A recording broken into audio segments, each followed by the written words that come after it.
राम राम सबको। अब मैं 10वां विश्राम से अपना आगे पढ़ना शुरू करती हूँ। श्री रामचंद्र भगवान की जय, सीता मैया की जय। मास प्राण का 10वां विश्राम। भरकर सोने के कलश तथा जिनका वर्णन नहीं हो सकता, ऐसे अमृत के समान भांति भांति के सब पकवानों से भरे हुए परात थाल आदि अनेक प्रकार के सुंदर बर्तन, उत्तम फल तथा और भी सुंदर अनेकों सुंदर वस्तुएं राजा ने हर्षित होकर भेंट के लिए भेजी। गहने, कपड़े, नाना प्रकार की मूल्यवान मणियां, पक्षी, पशु, घोड़े, हाथी और बहुत तरह की सावरियां तथा बहुत प्रकार के सुगंधित एवं सुहावने मंगल द्रव्य और सगुन के पदार्थ राजा ने भेजे। दही, चिड़ुआ और अगणित उपहार की चीजें कावरों में भर भर कर कहा चले। अगवानी करने वालों को जब बारात दिखाई दी, तब उनके हृदय में आनंद छा गया और शरीर रोमांच से भर गया। अगवानों को सज धज के साथ देखकर बारातियों ने प्रसन्न होकर नगाड़े बजाए। कुछ लोग परस्पर मिलने के लिए हर्ष के मारे बाग छोड़कर दौड़ चले और ऐसे मिले मानो आनंद के दो समुद्र मर्यादा छोड़कर मिलते हों। देव सुंदरियों फूल बरसाकर गीत गा रही है और देवता आनंदित होकर नगाड़े बजा रहे हैं। उन लोगों ने सब चीजें दशरथ जी के आगे रख दी और अत्यंत प्रेम से विनती की। राजा दशरथ जी ने प्रेम सहित सब वस्तुएं ले ली। फिर उनकी बख्शीशें होने लगी, वे याचकों को दे दी गई। तदंतर पूजा, आदर, सत्कार और बड़ाई करके अगवान लोग उनको जनवासे की और लीवा ले चले। विलक्षण वस्त्रों के पावड़े पड़ रहे हैं, जिन्हें देखकर कुबेर भी अपने धन का अभिमान छोड़ देते हैं। बड़ा सुंदर जनवासा दिया गया, जहाँ सबको सब प्रकार का सुविधा था। सीता जी ने बारात जनकपुर में आई जानकर अपनी कुछ महिमा प्रकट करके दिखलाई। हृदय में स्मरण कर सब सिद्धियों को बुलाया और उन्हें राजा दशरथ की मेहमानी करने के लिए भेजा। सीता जी की आज्ञा सुनकर सब सिद्धियां जहाँ जनवासा था, वहाँ सारी संपदा, सुख और इंद्रपुरी के भोग विलास को लिए हुए गई। बारातियों ने अपने अपने ठहरने के साथ देखे तो जहाँ देवताओं के सब सुखों को सब प्रकार से सुलभ पाया, इस ऐश्वर्य का कुछ भी भेद कोई जान न सका। सब जानकी जी की बड़ाई कर रहे हैं। श्री रघुनाथ जी यह सब सीता जी की महिमा जानकर, उनका प्रेम पहचान कर हृदय में हर्षित हुए। पिता दशरथ जी के आने का विचार सुनकर दोनों भाइयों के हृदय में महान आनंद समाता न था। संकोचवश में गुरु के विश्वामित्र जी से कह नहीं सकते थे, परंतु मन में पिताजी के दर्शनों की लालसा थी। विश्वामित्र जी ने उनकी बड़ी नम्रता देखी तो उनके हृदय में बहुत संतोष उत्पन्न हुआ। प्रसन्न होकर उन्होंने दोनों भाइयों को हृदय से लगा लिया। उनका शरीर पुलकित हो गया और नेत्रों में जल भर आया।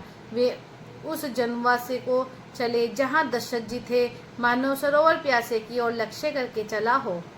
जब राजा दशरथ जी ने पुत्रों सहित मुनि को आते देखा, तब वे हर्षित होकर उठे और सुख के समुद्र में थास ही लेते हुए चले। पृथ्वीपति दशरथ जी ने मुनि की चरण धूलि को बारंबार सिर पर चढ़ाकर उनको दंडवत प्रणाम किया। विश्वामित्र जी ने राजा को उठाकर हृदय से लगा लिया और आशीर्वाद देकर कुशल पूछी। फिर दोनों भाइयों को दंडवत प्रणाम करते देखकर राजा के हृदय में सुख समाया नहीं। पुत्रों को हृदय से लगाकर उन्होंने अपने दुसह दुख को मिटाया, मानो मृतक शरीर को प्राण मिल गए हों। फिर उन्होंने वशिष्ठ जी के चरणों में सिर नवाया। मुनि श्रेष्ठ ने प्रेम के आनंद में उन्हें हृदय से लगा लिया। दोनों भाइयों ने सब ब्राह्मणों की वंदना की और मन भाई आशीर्वाद पाए। भरत जी ने छोटे भाई शत्रुघ्न सहित श्री रामचंद्र जी को प्रणाम किया। श्री राम जी ने उन्हें उठाकर हृदय से लगा लिया। लक्ष्मण जी दोनों भाइयों को देखकर हर्षित हुए और प्रेम से परिपूर्ण हुए, शरीर से उनसे मिले। तदंतर परम कृपालु और विनयी श्री रामचंद्र जी अयोध्या वासियों, कुटुंबियों, जाति के लोगों, याचकों, मंत्रियों और मित्रों सभी से यथा योग्य मिले। श्री रामचंद्र जी को देखकर बरात शीतल हुई। प्रीति की रीति का बखान नहीं हो सकता। राजा के पास चारों पुत्रों ऐसी शोभा पा रहे हैं, मानो अर्थ, धर्म, कर्म और काम और मोक्ष शरीर धारण किए हो। पुत्रों सहित दशरथ जी को देखकर नगर के स्त्री पुरुष बहुत ही प्रसन्न हो रहे हैं। देवता फूलों की वर्षा करके नगाड़े बजा रहे हैं और अप्सराएं गा गा कर नाच रही हैं। अगवानी में आए हुए शतानंद जी, अन्य ब्राह्मण मंत्रीगण, मगध, सूद, विद्वान और भाटों ने बारात सहित राजा दशरथ जी का आदर सत्कार किया। फिर आज्ञा लेकर वे वापस लौटे। बारात लगन के दिन से पहले आ गई है, इससे जनकपुर में अधिक आनंद छा रहा है। सब लोग ब्रह्मानंद प्राप्त कर रहे हैं और विधाता से मनाकर कहते हैं कि दिन रात बढ़ जाए। श्री रामचंद्र जी और सीता जी सुंदरता की सीमा है और दोनों राजा पुण्य की सीमा है। जहाँ तहाँ जनकपुर वासी स्त्री पुरुषों के समूह इकट्ठे होकर यही कह रहे हैं, जनक जी के सुकृत की मूर्ति जानकी जी हैं और दशरथ जी के सुकृत देह धारण किए हुए श्री राम जी हैं। इनके समान किसी ने शिव जी की आराधना नहीं की और न इनके समान किसी ने फल ही पाया। बोलो श्री रामचंद्र भगवान की जय, सीता मैया की जय। इनके समान जगत में ना कोई हुआ, ना कहीं है और ना होने का ही है। हम सब भी संपूर्ण पुण्यों की राशि है जो जगत में जन्म लेकर जनकपुर के निवासी हुए और जिन्होंने जानकी जी और श्री रामचंद्र जी की छवि देखी है। हमारे सरीखा विशेष पुण्य आत्मा कौन होगा। और अब हम श्री रघुनाथ जी का विवाह देखेंगे और भली भांति नेत्रों का लाभ लेंगे। कोयल के समान मधुर बोलने वाली स्त्रियां आपस में कहती हैं कि हे सुंदर नेत्रों वाली, इस विवाह में बड़ा लाभ है। बड़े भाग्य से विधाता ने इस सब बात बना दी है। ये दोनों भाई हमारे नेत्रों के अतिथि हुआ करेंगे। जनक जी स्नेह वश बार बार सीता जी को बुलावेंगे और करोड़ों कामदेवों के समान सुंदर दोनों भाई सीता जी को लेने आया करेंगे। तब उनकी अनेकों प्रकार से पुहनाई होगी। सखी ऐसी ससुराल किसे न प्यारी होगी। तब हम सब नगर निवासी श्री राम लक्ष्मण को देख देख कर सुखी होंगे। हे सखी, जैसा श्री राम लक्ष्मण का जोड़ा है वैसे ही दो कुमार राजा के साथ और भी हैं। वे भी एक श्याम और दूसरे गौरवर्णक के हैं। उनके भी सब अंग बहुत सुंदर हैं। जो लोग उन्हें देखाए हैं वे सब यही कहते हैं। एक ने कहा, मैंने आज ही उन्हें देखा है, इतने सुंदर है मानो ब्रह्मा जी ने उन्हें अपने हाथों संवारा है। भरत तो श्री रामचंद्र जी की ही सकल सूरत है, स्त्री पुरुष उन्हें सहसा पहचान नहीं सकते। लक्ष्मण और शत्रुघ्न दोनों का एक रूप है। दोनों के नख से शिखा तक सभी अंग अनुपम हैं। मन को बड़े अच्छे लगते हैं पर मुख से उनका वर्णन नहीं हो सकता। उनकी उपमा के योग्य तीनों लोक में कोई नहीं है। दास तुलसीदास कहते हैं, कवि और कोविद कहते हैं, उनकी उपमा नहीं कोई नहीं है। बल विनय विद्याशील और शोभा के समुद्र इनके समान ये ही हैं। जनकपुरी सब स्त्रियां आंचल फैलाकर विधाता को यह वचन सुनाती है कि चारों भाइयों का विवाह इसी नगर में हो और हम सब सुंदर मंगल गावें। नेत्रों में जल भरकर पुलके शरीर से स्त्रियां आपस में कह रही हैं कि हे सखी, दोनों राजा पुण्य के समुद्र है। त्रिपुरारी शिव जी सब मनोरथ पूर्ण करेंगे। इस प्रकार सब मनोरथ कर रही हैं और हृदय को उमंग उमंग कर आनंद से भर रही हैं। सीता जी के स्वयंवर में जो राजा आए थे उन्होंने भी चारों भाइयों को देखकर सुख पाया। श्री रामचंद्र जी का निर्मल और महान यश कहते हुए राजा लोग अपने अपने घर गए। इस प्रकार कुछ दिन बीत गए। जनकपुर निवासी और बाराती सभी बड़े आनंदित हैं। मंगलों का मूल लगन का दिन आ गया। हेमंत ऋतु और सुहावना अगहन का महीना था। ग्रह तिथि नक्षत्र योग और वार श्रेष्ठ थे। लगन शोधकर ब्रह्मा जी ने उस पर विचार किया और उसको नारद जी के हाथ भेज दिया। जनक जी के ज्योतिषियों ने भी वही गणना कर रखी थी। जब सब लोगों ने यह बात सुनी तब वे कहने लगे, यहाँ के ज्योतिष भी ब्रह्मा ही हैं। निर्मल और सभी सुंदर मंगलों की मूल गोधूली की पवित्र वेला आ गई है और अनुकूल शकुन होने लगे। यह जानकर ब्रह्मानों ने जनक जी से कहा। तब राजा जनक ने पुरोहित शतानंद जी से कहा कि अब देर का क्या कारण है। तब शतानंद जी मंत्रियों को बुलाया। वे सब मंगल का सामान सजा कर ले आए। शंख नगाड़े ढोल और बहुत से बाजे बजने लगे तथा मंगल कलश और शुभ शकुनी वस्तुएं सजाई गई। सुंदर सुहागिन स्त्रियां गीत गा रही हैं और पवित्र ब्राह्मण निवेद की ध्वनि कर रहे हैं। सब लोग इस प्रकार आदर पूर्वक बारात को लेने चले और जहाँ बारातियों का जनवासा था वहाँ गए। अवधपति दशरथ जी का समाज देखकर उनको देवराज इंद्र भी बहुत ही तुच्छ लगने लगे।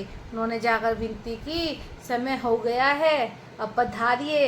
यह सुनते ही नगाड़ों पर चोट पड़ी। गुरु वशिष्ठ जी से पूछकर और कुल की सब रीतियों को करके राजा दशरथ जी मुनियों और साधु के समाज को साथ लेकर चले। बोलो श्री रामचंद्र भगवान की जय, सीता मैया की जय। अवध नरेश दशरथ जी का भाग्य और वैभव देखकर और अपना जन्म व्यर्थ समझकर ब्रह्मा जी आदि देवता हजारों मुखों से उसकी सराहना करने लगे। देवगण सुंदर मंगल का अवसर जानकर नगाड़े बजा बजा कर फूल बरसाते हैं। शिव जी ब्रह्मा जी आदि देवव्रत युद्ध बना बनाकर विमानों पर जा चढ़े और प्रेम से पुलकित शरीर हो तथा हृदय में उत्साह भरकर श्री रामचंद्र जी का विवाह देखने चले।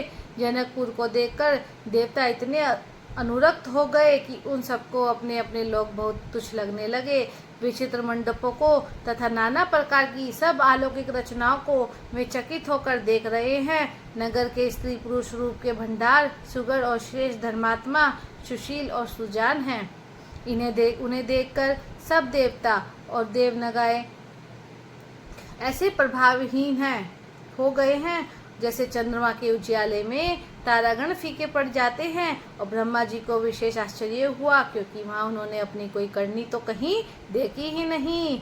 तब शिव जी ने सब देवताओं को समझाया कि तुम लोग आश्चर्य मत भूलो, हृदय में धीरज धरकर विचार तो करो कि वह श्री सीता जी का और श्री रामचंद्र जी का विवाह है, जिनका नाम लेते ही जगत में सारे अमंगलों की जड़ कट जाती है और चारों पदार्थ मुट्ठी में आ जाते हैं। वे वही श्री सीता राम जी हैं। काम के शत्रु शिव जी ने ऐसा कहा।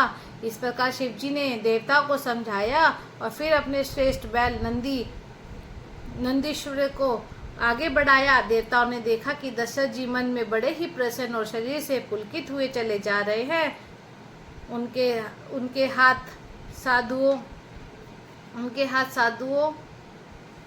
साथ साधु और ब्राह्मणों की मंडली ऐसी शोभा दे रही है मानो समस्त सुखपरी शरीर धारण करके उनकी सेवा कर रहे हों। चारों सुंदर पुत्र साथ में ऐसे सुशोभित है मानो संपूर्ण मोक्ष शरीर धारण किए हो। मरकतमणि और सुवर्ण के रंग की सुंदर जोड़ियों को देखकर देवताओं का कम प्रीति नहीं हुई। फिर श्री रामचंद्र जी को देखकर वे हृदय में हर्षित हुए और राजा की सराहना करके उन्होंने फूल बरसाए। नख से शिखा तक श्री रामचंद्र जी के सुंदर रूप को बार बार देखते हुए पार्वती जैसे ही श्री शिव जी का शरीर पुलकित हो गया और उनके नेत्र जल से भर गए। राम जी का मोर के कंठ की सी कांति वाला श्याम शरीर है। बिजली का अत्यंत निरादर करने वाले प्रकाश में सुंदर रंग के वस्त्र है। सब मंगल रूप है और सब प्रकार से सुंदर भांति भांति के विवाह के आभूषण शरीर पर सजाए गए हुए हैं। उनका सुंदर मुख शत पूर्णिमा के निर्मल चंद्रमा के समान और नेत्र नवीन कमलों को लजाने वाले हैं। सारी सुंदरता अलौकिक है, वह कहीं नहीं जा सकती। मन ही मन बहुत प्रिय लगती है। साथ में मनोहर भाई शोभित है जो चंचल घोड़ों को नचाते हुए चले जा रहे हैं। राजकुमार श्रेष्ठ घोड़ों को दिखला रहे हैं और वंश की प्रशंसा करने वाले विरुद्धावली सुना रहे हैं। जिस घोड़े पर श्री राम जी विराजमान है उसकी चाल देखकर गरुड़ भी लजा जाते हैं, उसका वर्णन नहीं हो सकता।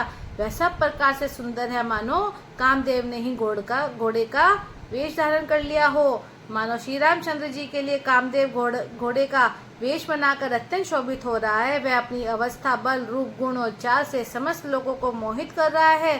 सुंदर मोती, मणि और माणिक्य लगी हुई जड़ाऊ जीन ज्योति से जगमगा रहा है। उसकी सुंदर घुंघरू लगी ललित लगाम को देखकर देवता, मनुष्य और मुनि सभी ठगे जाते हैं। प्रभु की इच्छा में अपने मन को लीन किए चलता हुआ वह घोड़ा बड़ी शोभा पा रहा है, मानो तारागण तथा बिजली से अलंकृत में एक सुंदर मोर को नचा रहे हों। जिस श्रेष्ठ घोड़े पर श्री रामचंद्र जी सवार है उसका वर्णन सरस्वती जी भी नहीं कर सकती।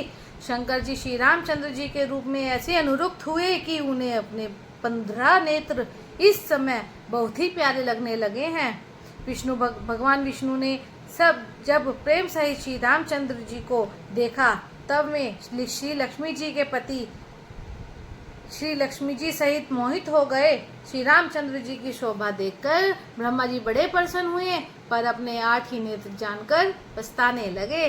देवताओं के सेनापति स्वामी कार्तिक के हृदय में बड़ा उत्साह हुआ, क्योंकि वे ब्रह्मा जी से जोड़े अर्थात 12 नेत्रों से राम दर्शन का सुंदर लाभ उठा रहे हैं।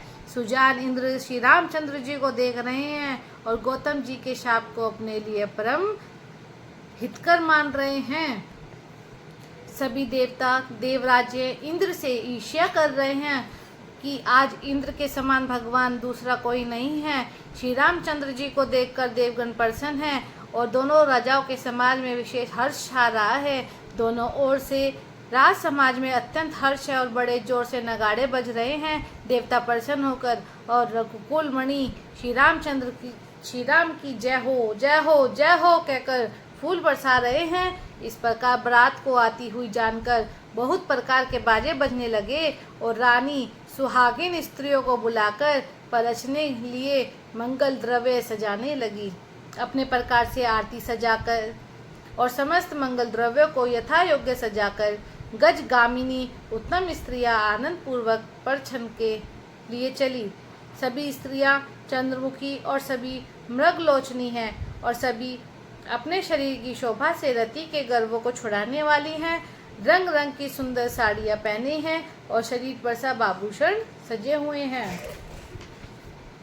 समस्त अंगों को सुंदर मंगल पदार्थों से सजे हुए वे कोयल की भी लजाती हुई गान कर रही हैं। कंगन करधनी और नुपुर बज रहे हैं। स्त्रियों की चाल देखकर कामदेव हाथी भी लजा जाते हैं।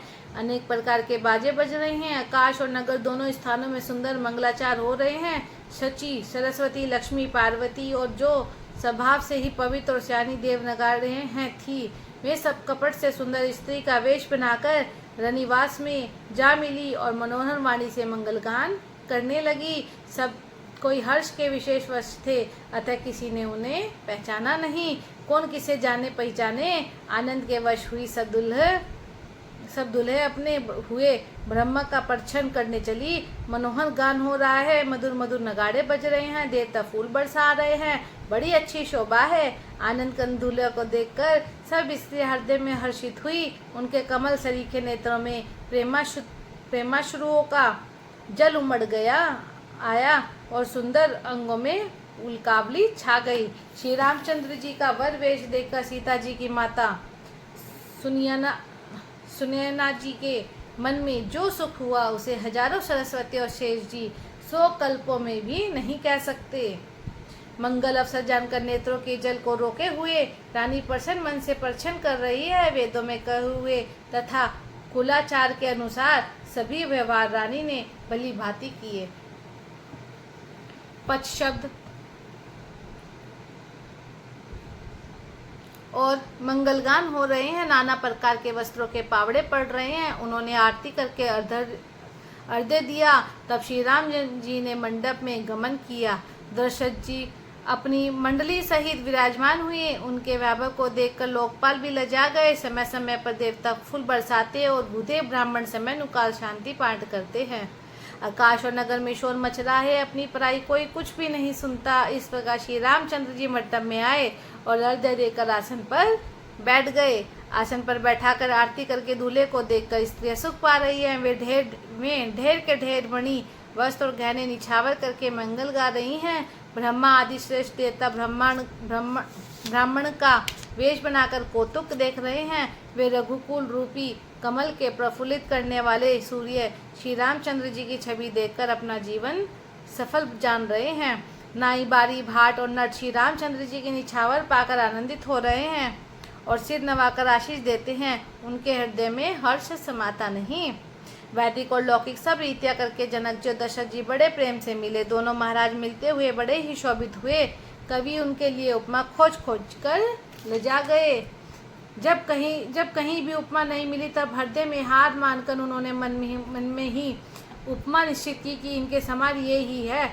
समधियों का मिलाप या परस्पर संबंध देखकर देवता अनुरुक्त हो गए और फूल बरसाकर उनका यश गाने लगे। वे कहने लगे, जब से ब्रह्मा जी ने जगत को उत्पन्न किया तब से हमने बहुत विवाह देखे सुने, परंतु सब प्रकार से समान साथ समाज और बराबरी के समधी तो आज ही देखे हैं। देवताओं की सुंदर सत्यवाणी सुनकर दोनों ओर अलौकिक प्रीति छा गई। सुंदर पावड़े और अर्घ्य देते हुए जनक जी दशरथ जी को आदर पूर्वक मंडप में ले आए।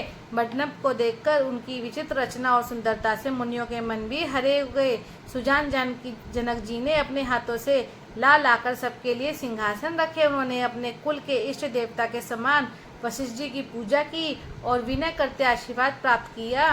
विश्वामित्र जी की पूजा करते समय की परम प्रीति की रीति तो कहते ही नहीं बनती।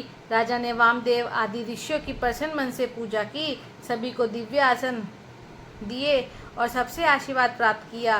फिर उन्होंने कौशलाधीश राजा दशरथ जी की पूजा उन्हें ईश के समान जानकर की कोई दूसरा भाव न था। तदंतर अपने भाग्य और वैभव के विस्तार की सराहना करके हाथ जोड़कर विनती और बड़ाई की। राजा जनक जी ने सब बरातियों का समधी दशरथ जी के समान ही सब प्रकार से आदरपूर्वक पूजन किया और सब किसी को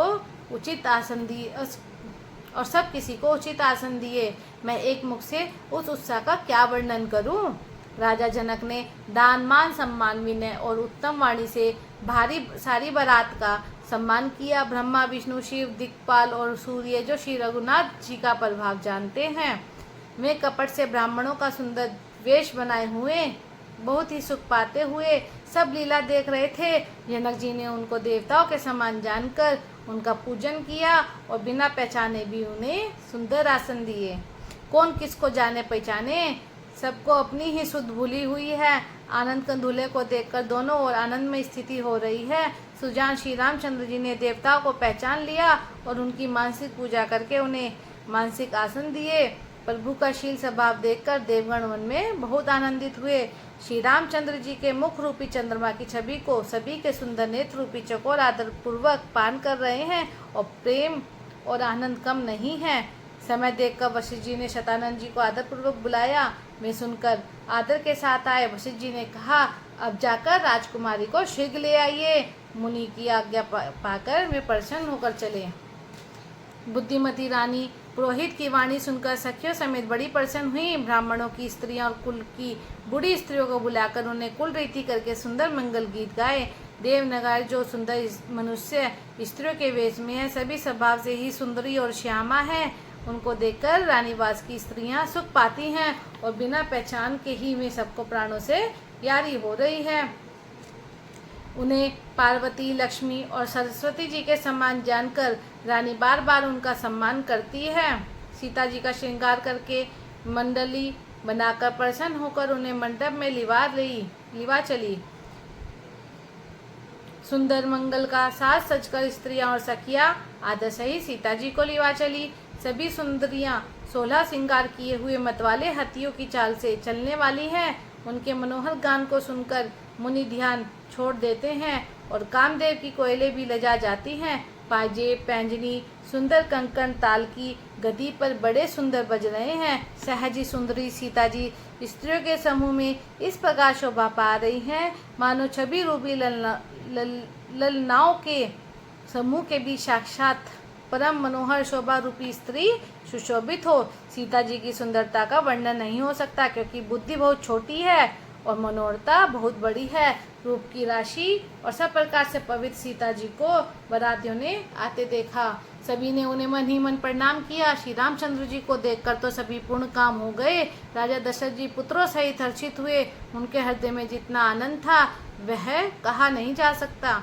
देवता प्रणाम करके फूल बरसा रहे हैं। मंगलों की मूल मुनियों के आशीर्वादों की ध्वनि हो रही है। गानों और नगाड़ों के शब्द से बड़ा शोर मच रहा है। सभी नर नारी प्रेम और आनंद में मगन है। इस प्रकार सीता जी मंडप में आई। मुनिराज बहुत ही आनंदित होकर शांति पाठ पढ़ रहे हैं। उस अवसर की सब रीति व्यवहार और कुलाचार दोनों कुल गुरुओं ने किए। कुलाचार करके गुरुजी प्रसन्न होकर गौरी जी, गणेश जी और ब्रह्मांडों जी की पूजा करा रहे हैं। देवता प्रकट होकर पूजा ग्रहण करते हैं, आशीर्वाद देते हैं और अत्यंत सुख पा रहे हैं।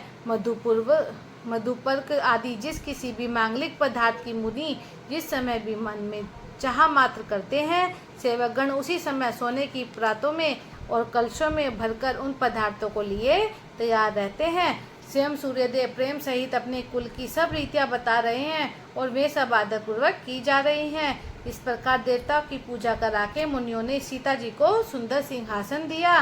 श्री सीता जी और श्री राम जी का आपस में एक दूसरे को देखना तथा उनका परस्पर का प्रेम किसी को लख नहीं पड़ रहा है। जो बात श्रेष्ठ मन बुद्धि और वाणी से भी परे है, उसे कवि क्यों कर प्रकट करे। हवन के समय अग्निदेव शरीर धारण करके बड़े ही सुख से आहुति ग्रहण करते हैं और सारे वेद ब्राह्मण का वेश धरकर विवाह की विधियां बताए देते हैं। जनक जी की जगत विख्यात पटरानी और सीता जी की माता बखान तो हो ही कैसे सकता है। सुयश का सुख और सुंदरता सबको बटोर कर विधाता ने उन्हें सवार कर तैयार किया है। समय जानकर श्रेष्ठ मुनियों उनको बुलवाया। यह सुनते ही सुहागिनी स्त्रियां और आदर पूर्वक ले आई।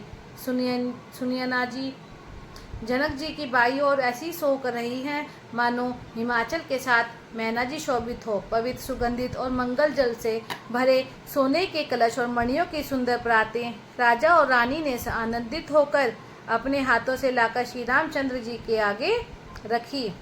मुनि मंगलवाणी से वेद पढ़ रहे हैं। सुअवसर जानकर आकाश से फूलों की झड़ी लग गई है। दूल्हे को देखकर राजा रानी प्रेम मगन हो गए और उनके पवित्र चरणों को पखारने लगे। मैं श्री राम जी के चरण कमलों को पखारने लगे। प्रेम से उनके शरीर में पुलकावली छा रही है।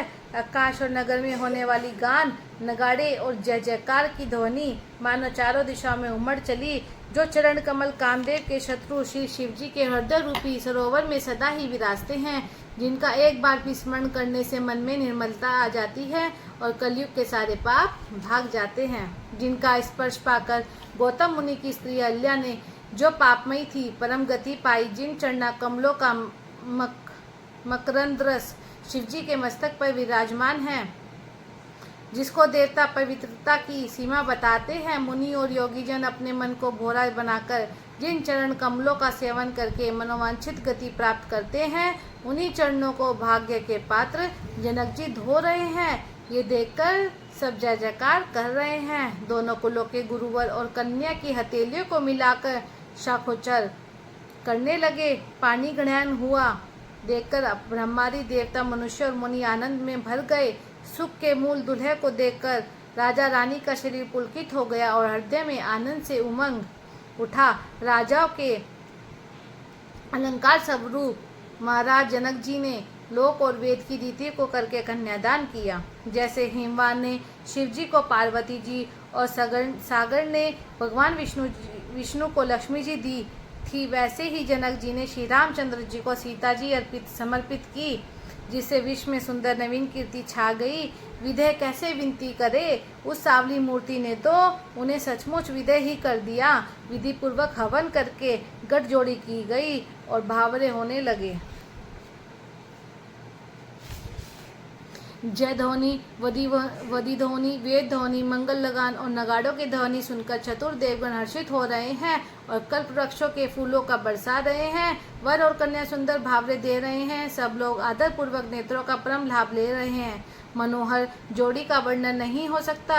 जो कुछ उपमा कहूँ वही थोड़ी होगी। श्री राम जी और सीता जी का सुंदर परछाई मणियों के खंभों में जगमगा रही है। मानो कामदेव और रति बहुत से रूप धारण करके श्री राम जी के अनुपम विवाह को देख रहे हैं। उन्हें दर्शन की लालसा संकोच दोनों ही कम नहीं है, इसलिए वे मानो बार बार प्रकट होते और छिपते हैं। सब देखने वाले आनंदमय हो गए और जनक जी भांति सभी अपनी सुध भूल गए। मुनियों ने आनंद पूर्वक भावरे फिराई और नेक सहित सब रीतियों को पूरा किया।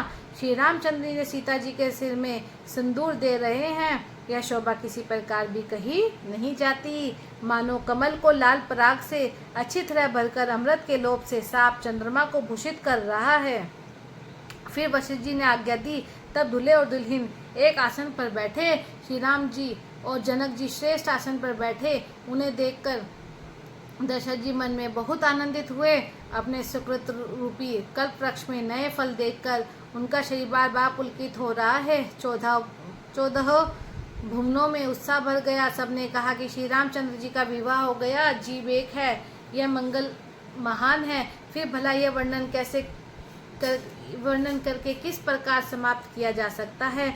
तब वशिष्ठ जी की आज्ञा पाकर जनक जी ने विवाह का सामान सजाकर मांडवी जी, श्रुति, कीर्ति जी और उर्मिला जी इन तीनों राजकुमारियों को बुला लिया। कुशध्वज की बड़ी कन्या मांडवी जी को, जो गुणशील, सुख और शोभा की रूप ही थी, राजा जनक ने प्रेम पूर्वक सब रीतियां करके भरत जी को बिहा दिया।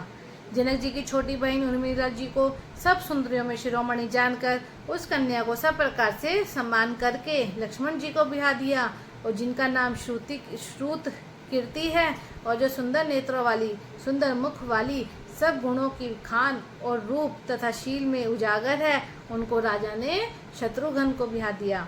दूल्हा और दुल्हन परस्पर अपने अपने अनुरूप जोड़ी का देखकर सकुचते हुए हृदय में हर्षित हो रही हैं। सब लोग प्रसन्न होकर उनकी सुंदरता की सराहना करते हैं और देवगण फूल बरसा रहे हैं।